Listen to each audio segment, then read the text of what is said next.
আপনারা কি ইস্কনে আসছেন? রুম কোথায় পাবেন এখনও পর্যন্ত ভেবে পাচ্ছেন না? তাহলে এই ভিডিওটা কিন্তু অবশ্যই আপনাদের জন্য গুরুত্বপূর্ণ হতে চলেছে। তো চলুন ভিডিওটা শুরু করছি।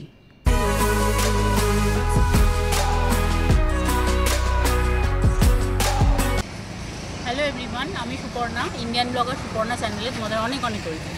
তো ইস্কন যারা আসতে চাইছো বা ইস্কনে যারা এসে গেছো, ঘর পাচ্ছ না, আজকের ভিডিওটা সেই সংক্রান্তই হতে চলেছে।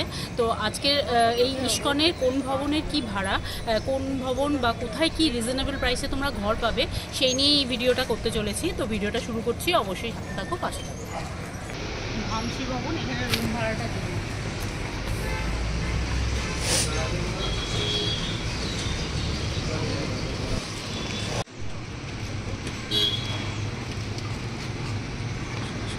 দেখো, এই মুহূর্তে রুম অ্যাভেলেবেল নেই, তবে রুম ভাড়া 1000 থেকে শুরু। আর এখন যেহেতু রুম নেই, যখন তোমরা আসবে অবশ্যই অনলাইনে চেক করে আসবে, অনলাইনে বুক করে আসাই বেশি ভালো। দেখো, এবার যাচ্ছি ওই যে গীতা ভবন। গীতা ভবনের রুমগুলোর কি ভাড়া আছে সেটা একটু জানবো।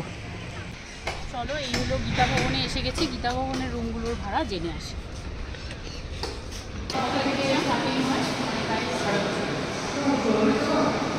দেখো, রুম এই মুহূর্তে অ্যাভেলেবেল নেই, তবে অবশ্যই অনলাইন বুক করেই এসো, কারণ সবসময় হট করে এসে গেলে রুম পাওয়া একদম পসিবল না।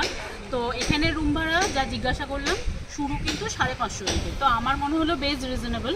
ভামসি ভবনে জিজ্ঞাসা করেছিলাম, যেটা 1000 টাকা থেকে শুরু, এখানে কিন্তু 550 টাকা থেকে মিনিমাম প্রাইস। তারপরে তোমরা এসি নন এসি সেসব তো আছেই, কিন্তু আসলেই অ্যাভেলেবেল হচ্ছে 550 রুমটা ভীষণই রিজনেবল প্রাইসের মধ্যে। এখন চলে এসেছি চৈতন্য ভবন। এই চৈতন্য ভবনেও রুম কিন্তু এখন এই মুহূর্তে কোথাও অ্যাভেলেবেল নেই, যেহেতু কালকে পয়লা বৈশাখ, আর পয়লা বৈশাখের আগে এসেছি, সবাই মোটামুটি ছুটি কাটাতে এখানে এসেছে। তো এখানে রুম কোনো জায়গাতেই কিছুভাবে অ্যাভেলেবেল পাচ্ছি না, তাই তোমরা যখনই আসবে অনলাইনে বুকিং করে এসো। এই চৈতন্য ভবনের রুম ভাড়া কিন্তু 1000 টাকা থেকে শুরু।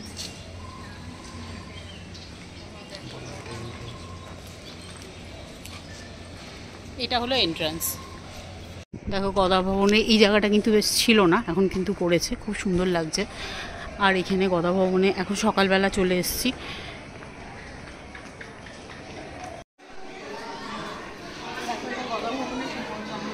এখান থেকেও তোমরা গদা ভবনে কুপন কাটতে পারো। আর এখানে রিসেপশনে যেতে গেলে দোতলায়।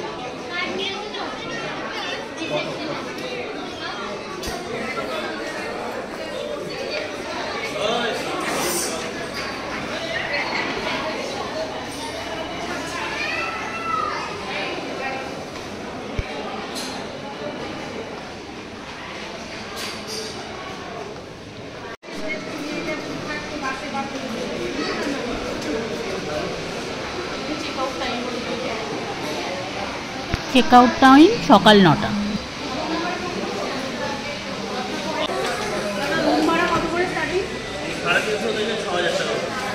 গদা ভবনে চলে এলাম। গদা ভবনে জিজ্ঞাসা করলাম, এখানে রুম ভাড়া 350 থেকে শুরু, একবারে 6000 অবধি। তো এসি নন এসি ব্যাপার তো আছেই।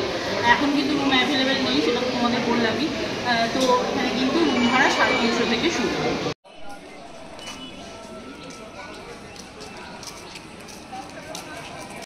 চলো, এবার চলেছি ইস্কন নামহট্ট ভবন, যেটা ঠিক এই গদা ভবনের পাশ দিয়ে যেতে হয়। যে গদা ভবন, এর পাশ দিয়ে যেতে হয়। এখানে অনেকগুলো কুটিরও তোমরা পেয়ে যাবে, যে কুটিরগুলো একদম রিজনেবল প্রাইসের মধ্যে, যেখানে তোমরা 100 টাকাতেও রুম ভাড়া পাবে। তবে 4 জন থাকতে হয়।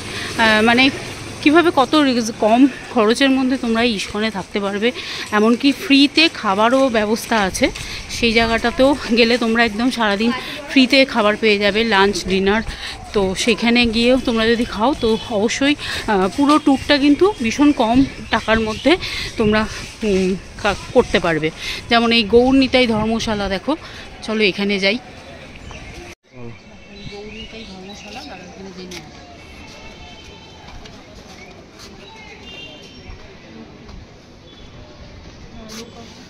দেখো, ধর্মশালার ভেতরটা কিন্তু এরম ছোটো ছোটো কুটির। আর এই হলো রিসেপশনের লোক এই মুহূর্তে নেই, ওই দূর থেকে আসছেন। উনি আসলে আমি জিজ্ঞাসা করছি। গৌরনিতাই ধর্মশালা জেনে এলাম। এখানে কিন্তু 100 টাকায় 4 জন থাকতে পারবে। চেক আউট টাইম সকাল 8টা। আর তার প্রতিজনের কিন্তু 25 টাকা করে ভাড়া পড়ছে। তো এই হলো নামহট্ট ভবন।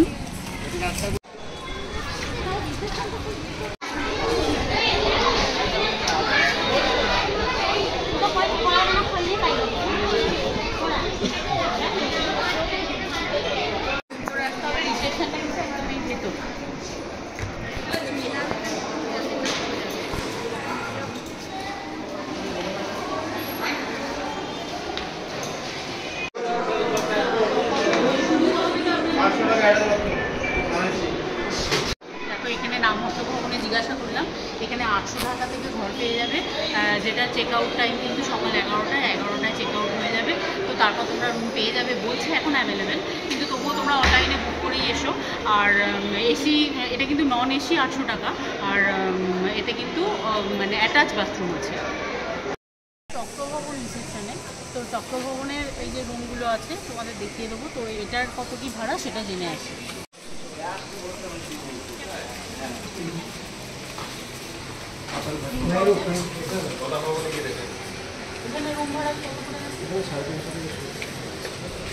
তো চক্রভবনটা জেনে আসলাম, এখানের ভাড়া কিন্তু 300 থেকে শুরু।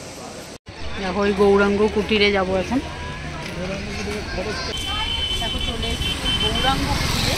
কুটিরগুলোও কিন্তু বেশ সুন্দর, থাকার একদম রিজনেবল প্রাইসে থাকার মতো, আর এত সুন্দর এই প্রকৃতির পরিবেশে এত সুন্দর কুটিরে থাকা। তো চলো এটাও জিজ্ঞাসা করে আসি যে এটার প্রাইস কী, কত কী রুম ভাড়া, কী কী অ্যাভেলেবেল আছে। চলো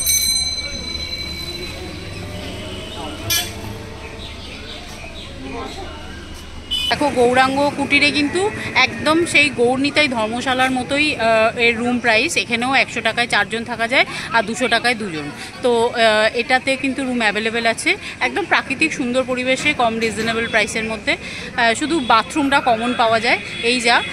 তো তোমরা যারা এরকম থাকতে চাইছো অবশ্যই আসতে পারো, এখানে কিন্তু রুম অ্যাভেলেবেল আছে। তো আজকের এই ভিডিওটা এই পর্যন্ত। কেমন লাগলো অবশ্যই একটা কমেন্ট করে জানিও, ভালো লাগলে একটা লাইক করে দিও, চ্যানেলটাকে সাবস্ক্রাইব করে নিয়ে পাশে থেকো। আর কী কী ভিডিও দেখতে চাইছো অবশ্যই একটা কমেন্ট করে জানিও। চলো আজকের মতো টাটা।